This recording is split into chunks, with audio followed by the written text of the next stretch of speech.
how are you doing? I hope that everything is great and good, and welcome back to my channel. So in today's video, we are going to see the simple present tense, and we will cover the three forms of simple present tense: affirmative, negative, and interrogative, some exceptions in the forms, when do we use simple present, and finally, I have an exercise for you. So let's begin today's lesson by looking at the following examples. We have, I get up at 7 a.m. Where do you live? I live in Morocco. Does she speak English? She speaks English. She doesn't speak English. Do you work every day? Yes, I do. No, I don't. He usually takes the bus to work. Now, from these examples, I want you to take 10 seconds and try to come up with the affirmative form of simple present tense.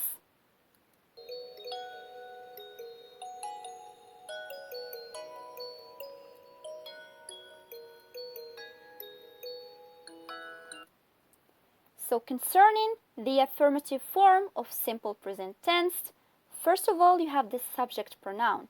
And here I divided them into two parts because they take different forms. So for I, you, we, and they, plus verb. For example, they play tennis. As for he, she, or it, plus verb plus s, as in she plays tennis. Take another 10 seconds and try to come up with the negative form of simple present tense.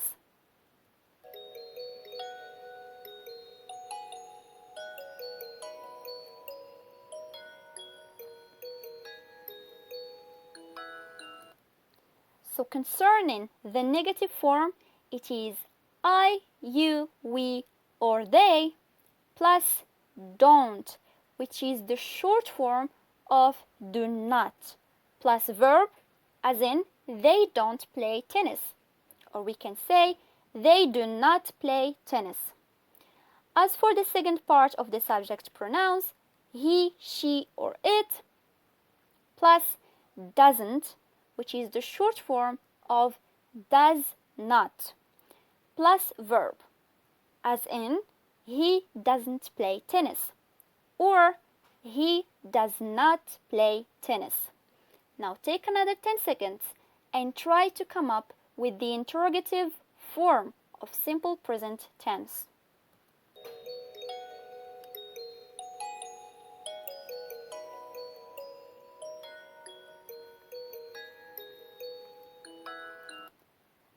When it comes to the interrogative form, it is do plus subject pronoun. Here we're talking about I, you, we, or they, plus verb plus question mark. For example, do you play tennis? We also have does plus subject pronoun, he, she, or it, plus verb plus question mark, as in, does she play tennis? Now this was concerning the form of simple present tense. However, when it comes to this tense, we do have certain exceptions. Now we said that he, she, or it, they take verb plus s. Now for the third person singular, he, she, or it, you can also add es or ies to verbs which end with s, ch, sh, x, and z. And also the verbs go or do take es at the end. For example, wash becomes washes, go goes, do does, fix, fixes, pass, passes.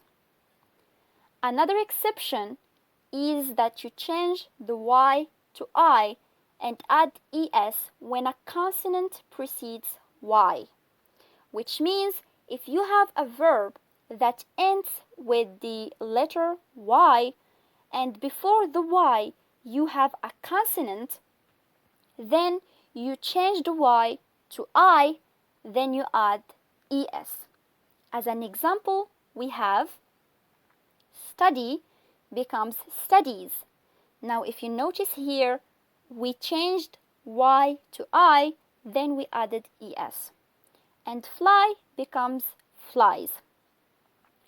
However, if preceded by a vowel, you just keep the Y and you add the S, which means the normal form of verb plus S.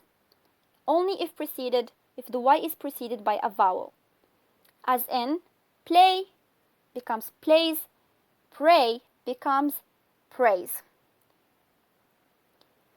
Now before we move on to the next part, I hope that everything is clear so far, and if you have any question or any remark, make sure to leave it in the comment section down below. Now when it comes to when do we use the simple present tense? Firstly, we use it with repeated actions. And here it is to express the idea that an action is repeated or usual. It can be a habit, a hobby, a daily event, a scheduled event, or something that often happens. It can also be something a person often forgets or usually does not do. For example, he drinks tea at breakfast. When does the train usually leave? Another usage of simple present is with general truths. It can also indicate the speaker believes that a fact was true before, is true now, and will be true in the future. It doesn't matter if it is really a fact, if it is true, as long as the speaker believes that it is. For example, water freezes at 0 degrees. California is not in the United Kingdom. We also use simple present tense with scheduled events in the near future to talk about scheduled or planned events in the near future, as in, the bus does not arrive at 5 p.m. It arrives at 5 a.m. We can also say, when does class begin tomorrow? We also use it with instructions or directions. As an example, we can say, open the jar and pour the contents into hot water. We can also say, you take the left turn, then you go straight. Finally, we use this tense with the future constructions, as in, we will tell her when she arrives. Another example is, they will call him before he leaves. Now we have seen the forms and we have seen when do we use simple present tense as well as certain exceptions in the forms. Now here is the exercise I promised you that I have for you in the end. You will put the verb in the correct form. I will try to do the first one and I'll let you do the rest of the sentences. We have Tom, between brackets, not play football. He likes to, between brackets, play computer games. So the answer here is, Tom doesn't play football. He likes to play computer games. Now you can pause the video and try to answer the following sentences. And you can also leave me your answers in the comment section down below. Thank you for joining today's video, and if you like it, give it a thumbs up and don't forget to share it with your friends. Bye bye! Stay at home and stay safe.